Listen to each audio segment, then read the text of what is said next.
Welcome to the market money magnet guys.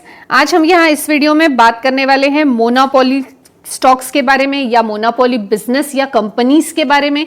अब यहाँ जो है हम मोनोपोली बिजनेस तो डिस्कस करेंगे ही करेंगे, साथ साथ मैं आपको स्मॉल कैप, मिड कैप और लार्ज कैप स्टॉक्स भी बताऊंगी जो कि मोनोपोली बिजनेस में इन्वॉल्व है और जिसमें इन्वेस्ट करना आपके लिए डेफिनेटली लॉन्ग टर्म के लिए एक अच्छा डिसीजन हो सकता है। अगर आप बड़े बड़े पोर्टफोलियो देखेंगे, वो वॉरेन बफेट का हो या कोई इंडियन रिटेलर्स का हो, अगर आप लॉन्ग टर्म के लिए बड़े बड़े पोर्टफोलियो को अगर आपने स्टडी किया होगा तो वहां भी आपको मोनोपोली काइंड के स्टॉक उनके पोर्टफोलियो में डेफिनेटली देखने को मिलेंगे।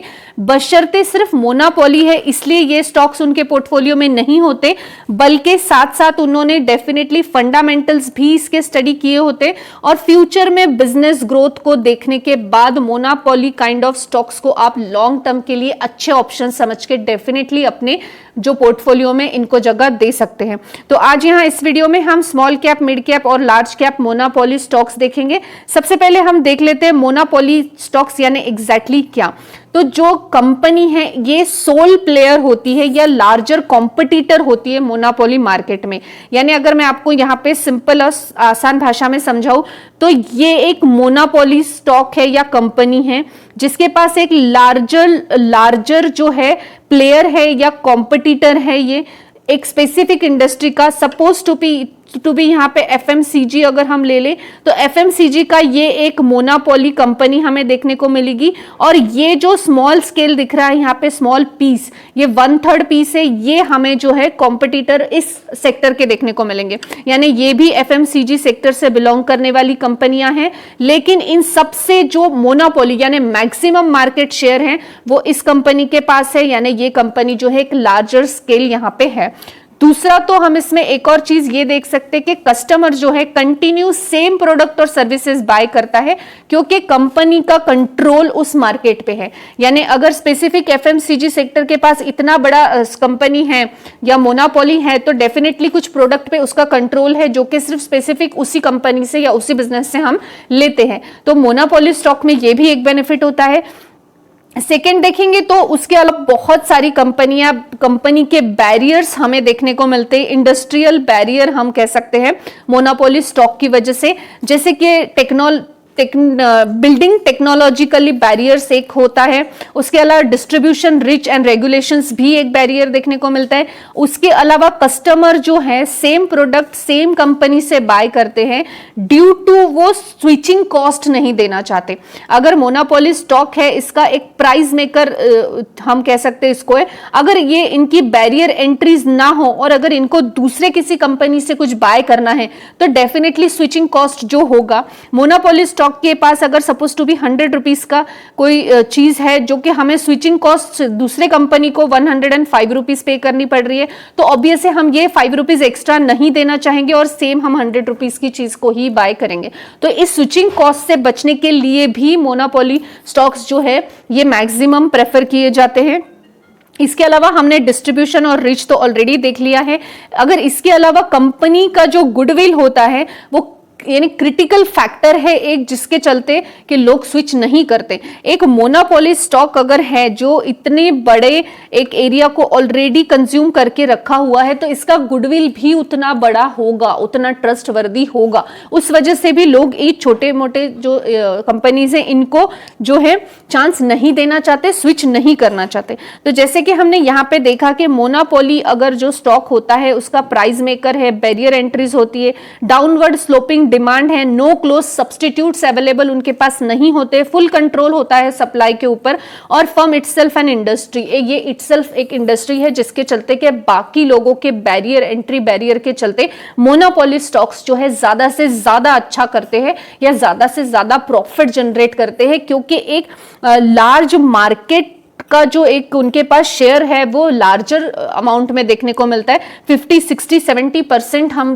कह सकते हैं बहुत बार मार्केट शेयर्स जो है मोनोपोली स्टॉक्स के पास देखने को मिलते हैं, जिसके चलते हम कह सकते हैं कि मोनोपोली स्टॉक्स जो है ये एक बेस्ट ऑप्शन हमारे लिए, हमारे लॉन्ग टर्म इन्वेस्टमेंट के लिए हो सकता है।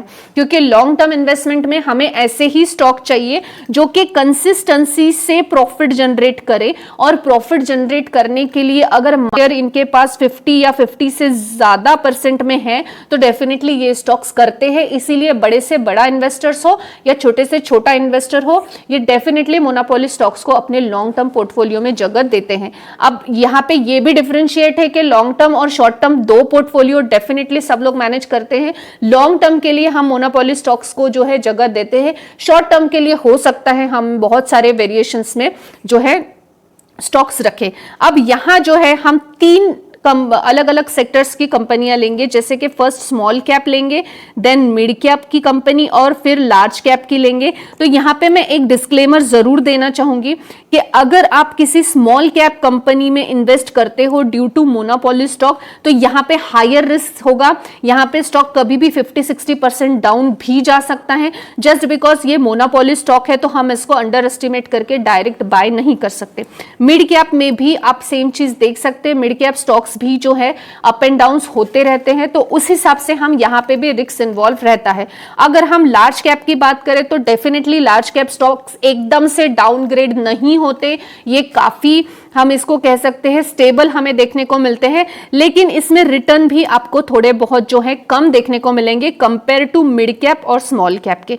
मैं यहां पे कोई भी डायरेक्ट रिकमेंडेशन नहीं दे रही हूं। इन्वेस्ट करने से पहले आपको डेफिनेटली फंडामेंटल रिसर्च कर लेनी चाहिए, एज वेल एज जो है आपको business growth for the future भी देख लेना चाहिए। तो चलो हम चलते हैं मोनोपोली कंपनीज पे। इस लिस्ट में जो हमारा पहला स्टॉक है वो है एक स्मॉल कैप कंपनी। अब स्मॉल कैप को डिफाइन किया जाता है इंडियन मार्केट में, जिसका मार्केट कैप जो है, ये market capitalization I mean to say, वो 5000 करोड़ या उससे कम हो तो वो स्टॉक को यहाँ पे स्मॉल कैप कंसिडर किया जाता है।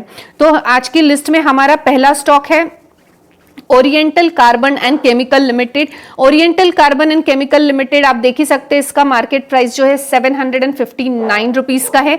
ये एक जो है मोनोपोली स्टॉक है। ये इंडिया की ओनली कंपनी है जो इंसॉल्व्यूम सल्फर बनाती है। इंसॉल्व्यूम सल्फर यानी इंसॉल्यूट सल्फर जो है ये मैन्युफैक्चरिंग में इंडिया की ओनली कंपनी ये है, और इसका जो डोमेस्टिक मार्केट है ये करीबन 60% मार्केट शेयर इसने एक्वायर कर रखा है, और अगर हम ग्लोबली देखेंगे तो 10% ओनली। अब ये जो क्रिटिकल कंपोनेंट है ये टायर मैन्युफैक्चरिंग में यूज होता है। अब ये जो है टायर की फंक्शनैलिटी, लाइफ और क्वालिटी तीनों पे इंपैक्ट करता है। जैसे कि हमने बोला कि ओरिएंटल कार्बन एंड केमिकल जो है इंसॉल्यूट जो सल्फर है ये बनाती है, और 60% मार्केट शेयर इसने ऑक्यूपाई कर रखा है। एज वेल एज ये टायर मैन्युफैक्चरिंग में यूज होता है, यानी टायर की लाइफ, क्वालिटी और इसका जो मैन्युफैक्चरिंग है इस प्रोसेस में, और ये maximum monopoly kind of stock होने की वजह से हम इसमें जो है एक रिस्क ले सकते हैं, बशर्ते स्मॉल कैप है। ये चीज आपको याद रखनी चाहिए। इस लिस्ट में अगर हम सेकेंड कंपनी की बात करें, computer age and management service limited, ये एक मिड कैप टाइप का स्टॉक है। अब ये स्टॉक जो है ये financial infrastructure and services provide करता है इंडिया की ग्रोइंग म्यूचुअल फंड इंडस्ट्री को, और वो भी 70% का मार्केट शेयर ये कंपनी ने कैप्चर कर रखा है। They are India's largest register and transfer agent also, as well as ये जो सर्विसेज है म्यूचुअल बियॉन्ड म्यूचुअल फंड के, ये जो है कॉर्पोरेट सेक्टर में भी देते हैं, बशर्ते जैसे कि मैंने कहा ये मिड कैप कंपनी है। 5000 से 20,000 करोड़ का इसका मार्केट कैप जो रहेगा कंपनियों का वो मिड कैप है। इसमें लार्ज कैप से ज्यादा रिस्क देखने को मिलता है। इस लिस्ट में हमारा नेक्स्ट स्टॉक है HAL यानी हिंदुस्तान एरोनॉटिक्स लिमिटेड। अब जो ये स्टॉक है ये लार्ज कैप में आता है। अब लार्ज कैप जो है 200 करोड़ या उससे ज्यादा का मार्केट कैप रहने वाले स्टॉक्स होते हैं। अब मोनोपोली में लार्ज कैप कंपनीज जो है ये एक्सेलेंट है for the long term investment. यहां पे रिस्क कम है लेकिन रिवॉर्ड भी कंपेयर टू दो अदर थोड़ा बहुत कम ही देखने को मिलेगा, लेकिन आपको एक लॉन्ग टर्म पारी खेलनी है तो डेफिनेटली HAL एक बेस्ट स्टॉक साबित हो सकता है। अब HAL जो है इसके पास एयरक्राफ्ट मैन्युफैक्चरिंग के हेलीकॉप्टर्स एंड जेट इंजिन्स का 100% मार्केट शेयर है गाइस। अब 100% मार्केट शेयर होने के बाद हम कह सकते हैं कि एयरक्राफ्ट मैन्युफैक्चर हो या जेट इंजन बनाना हो या हेलीकॉप्टर मैन्युफैक्चरिंग हो, इनके पास ही ये काम होगा। और आत्मनिर्भर भारत के चलते डेफिनेटली HAL को बहुत से कॉन्ट्रैक्ट मिले हैं और मिलते रहेंगे। अब ये तो रहे लार्ज कैप के लिए 100% जो मार्केट शेयर है इसका स्टॉक। अगर हम सेम इसमें और स्टॉक देखें तो लार्ज कैप में ही जो कि लॉन्ग टर्म इन्वेस्टमेंट के लिए अच्छा है वो IRCTC है। IRCTC का भी 100% मार्केट शेयर इनके ही पास है, बशर्ते प्राइवेटाइजेशन को लेकर कुछ स्टेशन जैसे जैसे सेल होंगे या प्राइवेटाइज होंगे तो हो सकता है कि 100% ना रहे जब तक आप वीडियो देख रहे हैं तब तक। अब इस लिस्ट में हम और भी स्टॉक अगर देखें लार्ज कैप में हम देख रहे हैं तो लार्ज कैप में नेक्स्ट स्टॉक है एशियन पेंट। अब एशियन पेंट है ये भी करीबन 50% का मार्केट शेयर जो है एशियन पेंट के पास हमें देखने को मिलता है। ये भी अपने सेक्टर का एक बादशाह है, तो लॉन्ग टर्म इन्वेस्टमेंट के लिए आप इसको भी कंसिडर कर सकते हो। इसके अलावा अगर हम नेक्स्ट बात करें तो ITC भी एक मोनोपोली काइंड का स्टॉक है और टोबैको में हम कह सकते हैं इसकी एक मोनोपोली है और मैक्सिमम रेवेन्यू भी ये टोबैको से ही जनरेट करता है।